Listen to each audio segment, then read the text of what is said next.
In addition, I deduced that the path of God had to be for all people, for all times. No one was chosen, no one was excluded. None of us alive, those who went before us, nor those who would come after, couldn't believe in a God merciful if he had not made his religion known to mankind since the beginning of time. Somehow, back to the beginning, from the creation of Adam, knew there had to be a secret. Something I had let it go from the beginning, and that was the key to everything. There were problems in my family. My brother, younger than me, was already an alcoholic. He was mentally unstable and given to fits of rage. My mother, however, always sided with him in any confrontation. I was extremely stressed. I had to give up the university because I couldn't properly concentrate on my studies. I also hated having to leave my daughter in daycare to attend classes. I wanted to take care of her in time integral. My grandfather got worse every day. A very early morning after my mother leaving for work, he set his chair on fire by dropping a cigarette lid between the cushions. I thought I was dreaming when I heard the ringing of the smoke alarm signal in the house. Not even the acrid smell of smoke woke me up. It was my daughter calling, "Mommy, Mommy," who finally made me get up and get out of bed. I opened the door to my room and saw a house full of smoke. I took my daughter from the crib, woke up my brother, and we left of the house. The firefighters arrived, but by then my brother had already carried the burning chair for the garden. First I had to take my grandfather out of the way, because he was sitting on the floor in front of the chair, trying to put out the fire by hitting the chair with a ruler. It was obvious that my grandfather now he needed more supervision than any of us could give. It was at this time that my mother began to seriously think about putting him in an asylum. And so, my services would no longer be needed. She told me in a way unequivocal that I should move. There was no place for me or my daughter in life here. No grandpa to worry about and my brother going out to get drunk most of the time. My mother found out that she would have more time to spend in privacy with your boyfriend. Felt it was time to live her life the way she wanted. She was petrified. My husband and we were still in the process of divorce. He could not receive social assistance as long as she remained married to him. If he tried, they would go after him first for my daughter's pension, something I hadn't seen a penny of. He threatened me saying that if I tried take his pension, he would fight for custody of our daughter. His mistress was behind it, encouraging him. I didn't know how I could survive unless get a job, and that meant putting my daughter in daycare again. It was agony to feel so alone and with no solution in sight. I was starting to feel like I was the only sane person in the midst of all the insanity, though sometimes even questioned it. It felt like a square nail being placed in a round hole.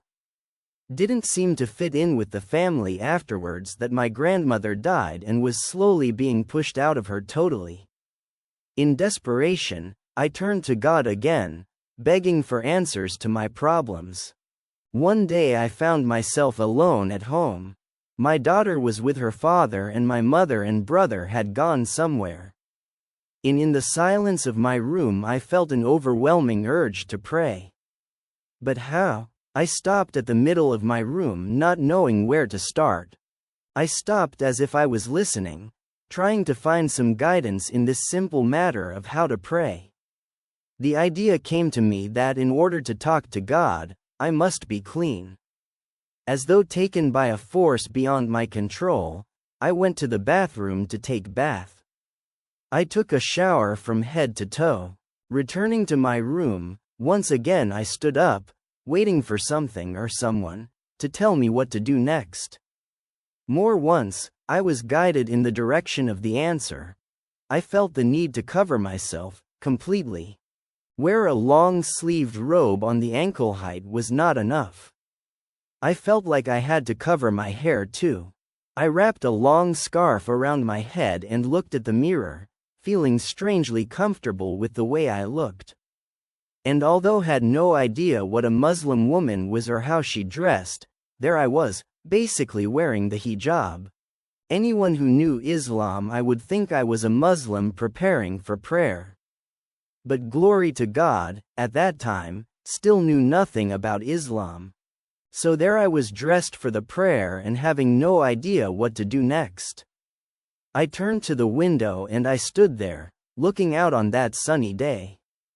What would come next? No, I wanted to kneel down. It was very much like the church. I felt that I needed to be humble before He.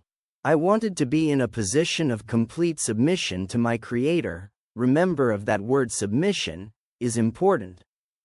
The only idea in my mind was lie on the floor. Again, that invoked the images of the church, when future priests and nuns took their vows and lay down in the floor, arms extended at the sides, basically in the shape of a cross.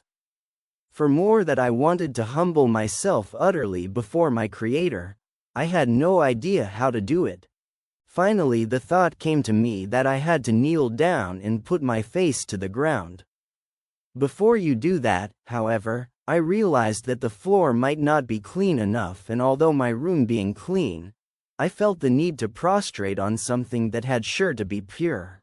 Next to my daughter's crib there was a small blanket that I had crocheted for her stroller. It was, I realized later, exactly the size of an Islamic prayer rug. And it was freshly washed. So, I took the blanket and put it in front of me on the carpet. And surprisingly I learned later that it was the exact direction of the Kaaba, the direction in which Muslims turn for prayer.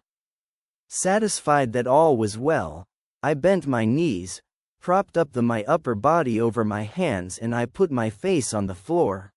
I get tears in my eyes and a goosebumps run through my body when I remember that day. I see myself in that room, in that position, and I realize that I was clearly dressed and praying like a Muslim. Subhanallah. Allah is free from all imperfection, as God was merciful to guide me in this way. In that position, feeling as if finally had me connected with God, I cried and begged Him several times to show me the way He wanted me to believe, the way that He wanted me to live. The tears did not stop. Finally I felt as if I had found a greater truth that day. I just needed to fill in the gaps. And thanks to the guidance and mercy of my Lord Glorious, He would soon find all the answers. As my mother kept considering an asylum for my grandfather and I was still forced to look for a new place to live, Thanksgiving came and I was still home.